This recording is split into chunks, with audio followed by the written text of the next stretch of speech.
Hello నమస్తే. నేను journalist YNR. ఆంధ్రప్రదేశ్‌లో ఎన్నికల ఫలితాలకు సంబంధించి రకరకాల లెక్కలు, రకరకాల అంచనాలు, రకరకాల సర్వేలు, రకరకాల ఇంకేమో స్టడీలు బయటికొస్తున్న నేపథ్యంలో ఎన్నికల ఫలితాలకు సంబంధించిన ఉత్కంఠ రోజు రోజుకు పెరుగుతోంది. గెలుపు పట్ల కూటమి నేతలు భారీ ధీమాతో ఉన్నారు. సేమ్ టైమ్ అధికార వైఎస్ఆర్ కాంగ్రెస్ పార్టీ కూడా ధీమాతో ఉంది. అయితే కూటమి నేతలు స్థాయిలో ధీమా వైఎస్ఆర్ కాంగ్రెస్ పార్టీకి సంబంధించిన నాయకుల్లో కనపడలేదు. వైఎస్ఆర్ కాంగ్రెస్ పార్టీకి సంబంధించిన నాయకుల్లో జగన్మోహన్ రెడ్డి గారు చెప్పిన మాట పట్ల కూడా సంతృప్తి లేదు. దాన్ని కూడా చాలామంది వైసీపీకి సంబంధించిన నాయకులు నమ్మట్లేదు అంటూ ఇంతకుముందు కూడా వీడియోలో చెప్పాను. 151 పైగా స్థానాలు గెలుస్తాయంటూ జగన్మోహన్ రెడ్డి గారు చెప్పిన మాటని సొంత పార్టీకి సంబంధించిన నాయకులు కూడా చాలామంది నమ్మలేదు. 151 రాకపోవచ్చు, గవర్నమెంట్ వస్తే చాలు తరహా వైఖరితో వైఎస్ఆర్ కాంగ్రెస్ పార్టీకి సంబంధించిన నాయకులు ఉంటూ ఉన్నారు. అయితే ఎన్నికల కౌంటింగ్‌కి సమయం దగ్గర పడుతున్న కొద్దీ కూటమికి సంబంధించిన నాయకుల్లో ఎక్కువ జోష్ కనపడుతోంది. గెలుస్తామనే ధీమా కనపడుతోంది.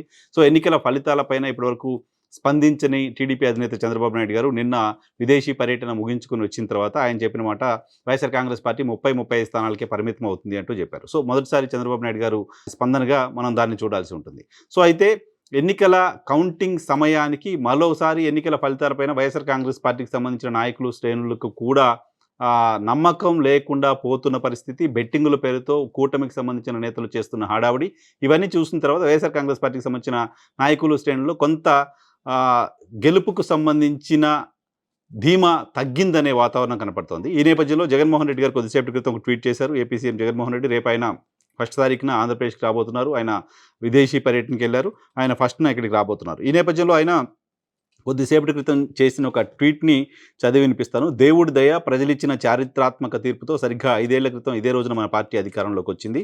సో కులం, మతం, ప్రాంతం, రాజకీయాలు చూడకుండా ప్రతి కుటుంబానికి మంచి చేసింది. ప్రజలందరి దీవెనలతో మళ్ళీ ఏర్పాటు కానున్న మన ప్రభుత్వం ఇదే మంచిని కొనసాగిస్తూ రాష్ట్ర సమగ్రాభివృద్ధి దిశగా అడుగులు వేస్తుంది అంటూ చెప్పారాయన. చెప్తూ ఒక ఫోటోని పెట్టారు. ఆ ఫోటో ఏంటి అంటే ఆయన ముఖ్యమంత్రిగా ప్రమాణ స్వీకారం చేస్తున్న నాటి ఫోటో పెట్టి ప్రజలందరి దీవెనలతో మళ్ళీ ఏర్పాటు కానున్న మన ప్రభుత్వం ఇదే మంచిని కొనసాగిస్తూ రాష్ట్ర సమగ్రాభివృద్ధి దిశగా మరిన్ని అడుగులు ముందుకేస్తుంది అన్నారు.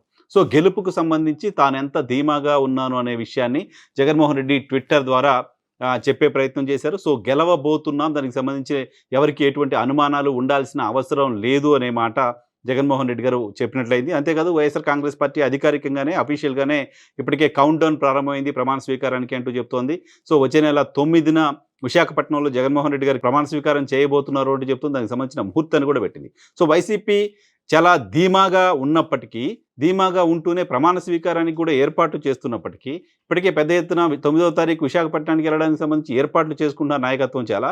బట్ కూటమి వైపు నుంచి బెట్టింగుల పేరుతో జరుగుతున్న మైండ్ గేమ్ వైఎస్ఆర్ కాంగ్రెస్ పార్టీని డిఫెన్స్‌లో పడిస్తోంది. సో అటువంటి డిఫెన్స్‌లో పడ్డ వాళ్ళందరికీ ఈరోజు జగన్మోహన్ రెడ్డి గారి ట్వీట్‌తో ఖచ్చితంగా కాన్ఫిడెన్స్ వచ్చి ఉంటుంది. విజయం పైన ధీమా ఉండి ఉంటుంది. సో మరికొద్ది రోజుల సమయం ఉంది. 4వ తారీఖు ఆంధ్రప్రదేశ్‌ని తదుపరి పాలించే వాళ్ళెవరు? మళ్ళీ జగన్మోహన్ రెడ్డి గారికి అవకాశం ఉంటుందా? కూటమికి జనం పట్టం కడతారనేది తేలిపోబోతోంది.